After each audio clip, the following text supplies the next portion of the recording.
صورونا شويه. صورينا. انا ما بشوفش والله من الفتره ما بشوفش بس. ايوه ماشي. هو مش عايزك هنا مع العيال بس مع العيال مش عارف.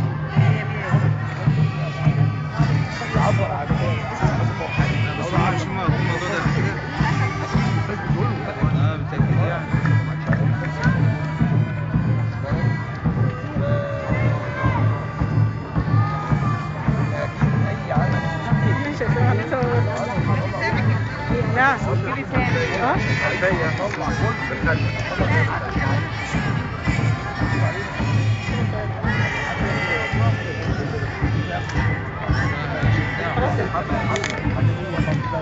بس بعيدة انت عربي بعيدة.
إن العطاء الثقافي والأدبي يستمر ويتواصل بالرغم من الصعوبات التي تقابلنا، لأن هذا العمل الثقافي هو بصدق العين الناقلة والناقدة للمجتمع.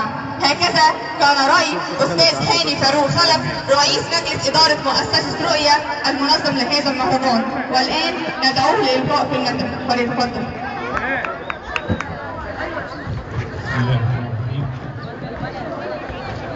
طول عليكم كتير عشان بس الطلبة واحنا واولادنا قاعدين في الشمس. بس هو احنا في رؤية عندنا 3 محاور: فكر، ثقافة، تنمية. أنا وجميع إخواتنا في المؤسسة مؤمنين إن مفيش ولا محور من دول ممكن يتم إلا بالتعاون مع الجهات الأخرى اللي موجودة في الدولة.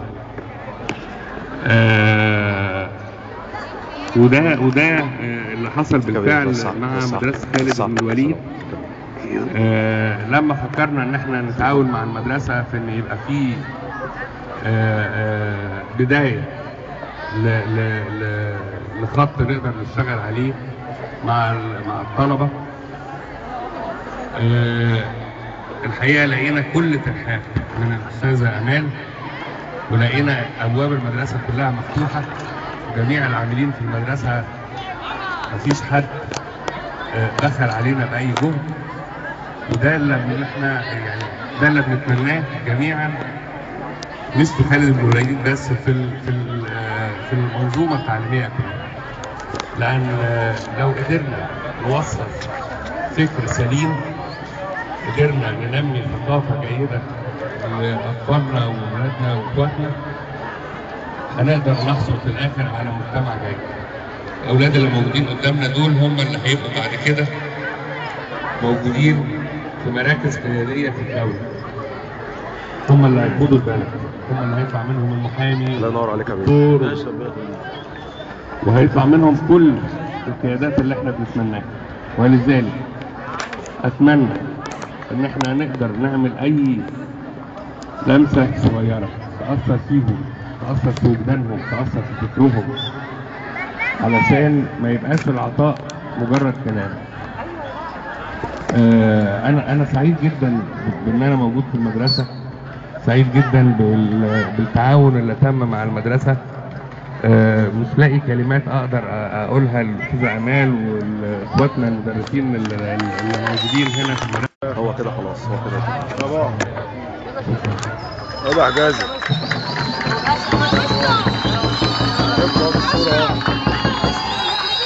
بص هنا يا بغلي بصورك يا هلا. شكرا للاستاذ هاني فاروق حلبي. بنشوفك الكريم يضيء بالضياء، وهي شمس اليوم اشرقت وموقف الحياه يسير بنا مسرعا في عبر خيوط الصباح الفضيه تهب الرياح الدافئه وننشر عبق الحروف على اجنحه الخيال كلمات قصيده التخطيط نستمع اليها من الطالب محمد مصطفى مغاوري. اسفين. يا مصر، يا مصر ليه دنياك الغبيط والغلب مبيد، ان شاء الله. والعنكبوت عشش عن حياتي سرح على الغيب. يا مصر قوم نشل وطويل كفاياك تضليل، صعبة الحياة والحل بسيط حبة تخطيط. فتحت باب استيرادك وصرفت فوق ضعف إرادك، حل للخواجة استقرادك ثابت بتقرأ فيه أولادك، وده أرشدك ونزل تشفيق ومهولاتك تحب تزيد. ساعة الفرح ظهريت تنطيط، وفي المياتم هاتك يصويت، وفي الانتخابات تنسى التصويت، وفي المظاهرات سخمة تشيل. وليه بترشي وتتساهل وتضيع حقوقك بالساهل؟ تستاهل النار، تستاهل يا غويت ويحسبك الجاهل، ساهل مساهل وغبي وعبيط. يا مصر يلي الغلا عسل والنهر في عصرك حسدك، انشر للحياة يسبق عصرك، ولا حاجة ترجع مصرك إلا أن تكون شغال ورشيد.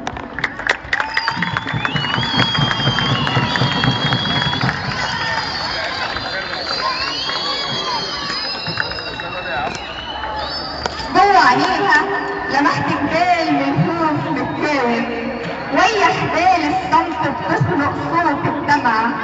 طول العمر بشوف في عينيكي يا أمي أمان، بر لكل سفايل خوفي بحر حنان. بس في عز هجير الصعب تكون ضليلة دنيا جميلة، فيها الفجر بيرسم صورة بكرة الجاي بريشة نور. خط أماني خط أغاني ورد في كل زوايا الصورة. في بلدنا نفس لغتنا ونفس صلاتنا، نفس وشوش الناس السمرة، نفس قلوب الناس الطاهرة، نفس عيون أطفال بتحب النور والقمرة. شايل أماني مصر بلدنا. والآن مع الأم الفاضلة مديرة إدارة مدرسة خالد بن الوليد الإعدادية بطنطا الأستاذة أمان سلامة، فلتتفضل.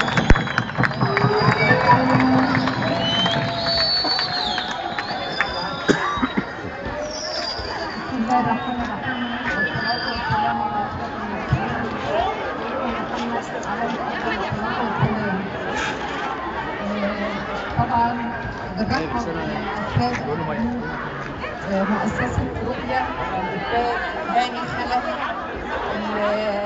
المجموعه بتاعته، الساده اللي مشرفينا، الاستاذ شريف، الاستاذ اكرم.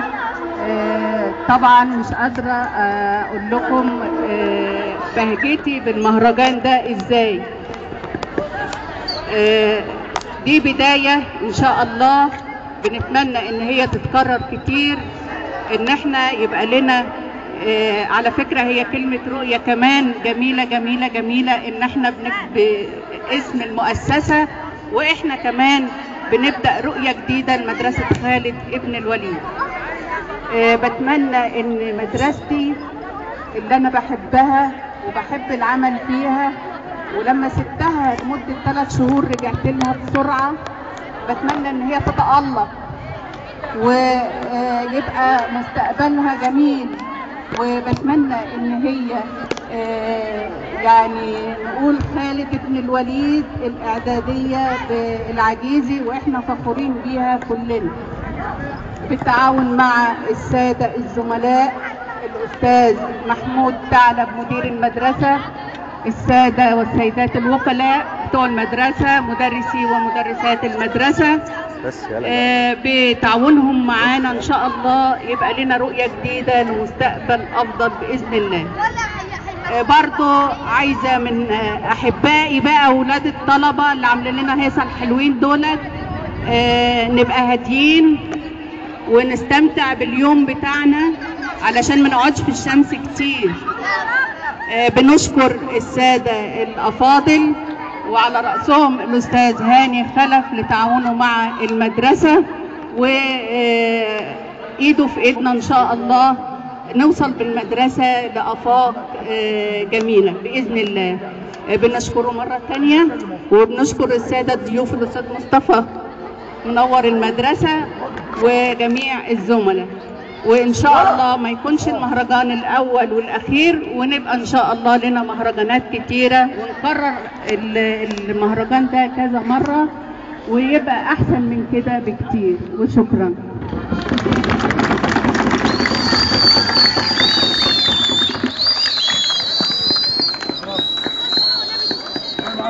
انا عايز بقى الراجل يقول كلمه يفتح بقه. يلا